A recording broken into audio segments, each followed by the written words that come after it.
ជំរាបសួរថ្ងៃនេះខ្ញុំមកចែករំលែកការប្រើប្រាស់សិភៅផែនការប្រចាំឆ្នាំផែនការប្រចាំខែផែនការឬក៏ផែនការប្រចាំសប្តាហ៍ហើយនិងផែនការប្រចាំថ្ងៃដោយសារខ្ញុំទទួលបានសំណួរពីអ្នកគ្រូច្រើននៅក្នុង page ផ្លូវការឬក៏ជា Facebook ខ្ញុំអញ្ចឹងណាឲ្យជួយណែនាំឬក៏ចែករំលែកពីសិភៅផែនការទាំង3ហ្នឹងអញ្ចឹងតរំយើងបានផែនការប្រចាំឆ្នាំផែនការប្រចាំខែហើយនិងផែនការប្រចាំសប្តាហ៍ឬផែនការប្រចាំថ្ងៃយើងត្រូវបានពីសិភៅលម្អិតរបស់ក្រសួងពណ៌អសអញ្ចឹងរបស់ក្រសួងពណ៌អសគាត់ណែនាំថាភាសាខ្មែរនឹងចំនួនប៉ុន្មានម៉ោងគណិតវិទ្យាប៉ុន្មានម៉ោងអញ្ចឹងណាហើយគាត់ឲ្យវត្ថុបំណងមកយើងចង់បានគាត់ក្រសួងគេចង់បានវត្ថុបំណងអីអញ្ចឹងសាលានីមួយៗត្រូវរៀបចំទៅតាមកម្មវិធីលម្អិតរបស់ក្រសួងហើយឲ្យត្រូវគោលបំណងដែលសិភៅលម្អិតនឹងចង់បានអញ្ចឹងសាលាមន្ត្រីសិក្សាកុយម៉ែបានរៀបចំធ្វើនេះគឺជាផែនការប្រចាំឆ្នាំនេះគឺផែនការប្រចាំឆ្នាំដែលគ្រូឃើញដើម្បីយើងបានយល់ត្រាទៅយើងផែនការប្រចាំឆ្នាំសិនអញ្ចឹងផែនការប្រចាំឆ្នាំនេះដោយយើងធ្វើណាយើងធ្វើគឺមានឃើញទេគ្រូអាចចូលមកចិត្តតិចក៏បានដែរយើងអាចមានផែនការប្រចាំឆ្នាំផែនការទាំង3កម្រិតយើងមានលេខរៀងប្រធានបទខ្លឹមសាររយៈពេលកម្រិតទាបមធ្យមអីចឹងមកឃើញទេមានតាមគោលបំណងដែលដាក់អញ្ចឹងទៅនេះគឺផែនការប្រចាំឆ្នាំបន្ទាប់ពីយើងធ្វើផែនការប្រចាំឆ្នាំបានទាំង3កម្រិតហើយបានយើងឈានទៅដល់ផែនការប្រចាំខែនិងសប្តាហ៍នេះឧទាហរណ៍ផែនការប្រចាំខែនិងសប្តាហ៍នេះគឺអ្នកគ្រូមើលមុខវិជ្ជាភាសាខ្មែរណាមុខវិជ្ជាភាសាខ្មែរអញ្ចឹងនៅក្នុងសិភៅនេះគឺយើងមាន5មុខវិជ្ជាគឺមានភាសាខ្មែរសិក្សាសង្គមគណិតវិទ្យាសាស្ត្រហើយនិងចិត្តចលភាពអញ្ចឹងក្នុងភាសាខ្មែរនេះផែនការប្រចាំខែឬសប្តាហ៍នេះអ្នកគ្រូត្រូវមានស្រង់ចេញពីសិភៅផែនការប្រចាំឆ្នាំអញ្ចឹងរបៀបធ្វើយ៉ាងម៉េចចារបៀបធ្វើយ៉ាងម៉េចគឺនេះអ្នកគ្រូមើលគឺយើងរៀបមកណាកម្រិតទាបឧទាហរណ៍កម្រិតទាបវាមានខែសប្តាហ៍អញ្ចឹងខែអីអ្នកគ្រូអាចទៅសេបង់លេខខ្លួនឯងមកឬក៏បើខាងពួកខ្ញុំចេះខ្ញុំវាយនៅក្នុងកុំព្យូទ័របដ ாய் ហើយតនេះអ្នកគ្រូដាក់ថ្ងៃទីអញ្ចឹងគឺយើងរៀបពីតូចទៅធំអញ្ចឹងអានេះដើមគេនេះមុខចេះដើមគេណាអញ្ចឹងមុខចេះដើមគេអញ្ចឹងយើងរៀបមកលទ្ធផលរំពឹងទុកកំណត់សម្គាល់អីមកចាអញ្ចឹងអានេះគឺមុខគេហើយអញ្ចឹងមុខគេគឺយើងបន្តគ្នាមកចាយើងបន្តគ្នាអញ្ចឹងមកណាយើងរៀបឧទាហរណ៍មួយទៀតឥឡូវយើងមកមើលហ្នឹងវិទ្យាសាស្ត្រម្ដងចាឥឡូវយើងមើលវិទ្យាសាស្ត្រនេះវិទ្យាសាស្ត្រដែលយើងរៀបដូចគ្នានេះគ្រូអញ្ចឹងបានន័យថា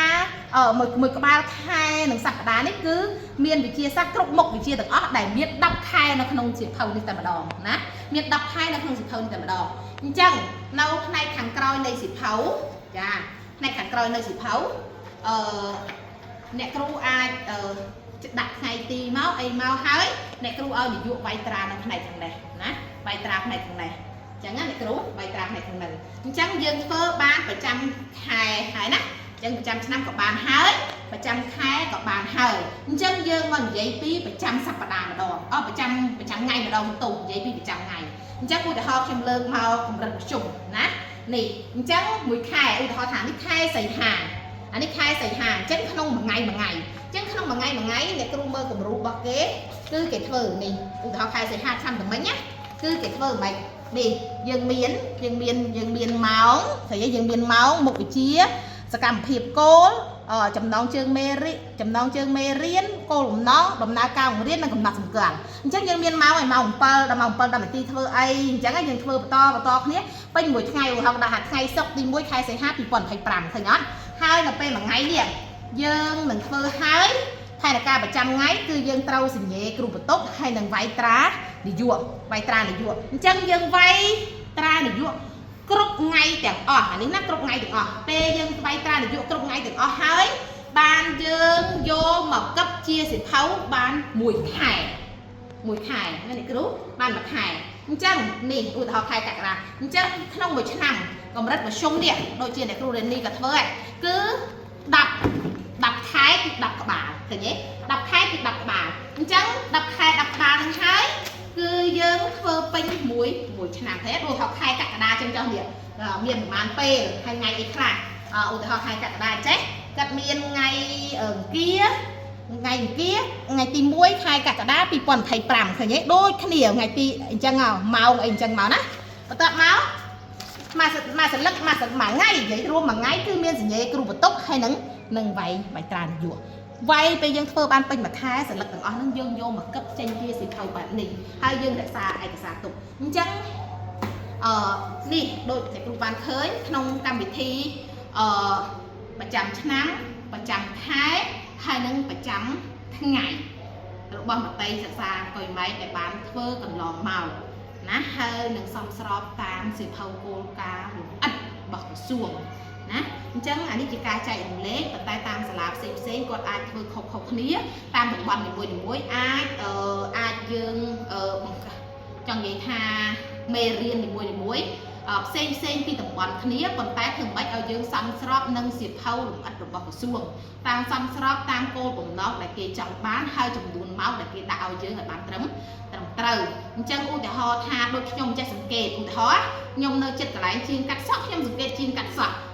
đọc bên sả lá để kêu chật em xét để kêu sừng kề xỉ chắc ban sập hậu ní kê ao sả lá để muối thơ riêng khuẩn đạt thơ riêng khuẩn hay u để họ tha sao bỏ dương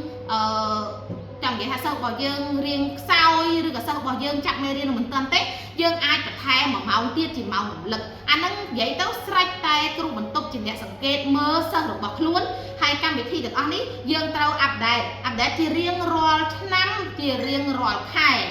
tẹt tôm tàu lớn sao bỏ dương chắc cô họ thả bị dương thưa hai cá nè dương sừng kê mơ tao á sao bỏ dương nè quạt chặt sợ bán đây một chia nó hiện tại tầm màu quạt chặt bán đây năm nâng chăng dương ai sừng kê thao gì của bà trong na dương ai cài prai cho nó chương cài prai ai trong ná bia si xong tàu lơ cô nó bỏ sập hậu lục ẩn hai dương ai đại sai chừng nâng được đại cua chừng nâng tàu tam cầm rực sần chắc ban hai sập hậu thì muối cứ tao áp đáy chỉ riêng rồi năm tàu tam sả lan thì muối nấu pe đại kế phải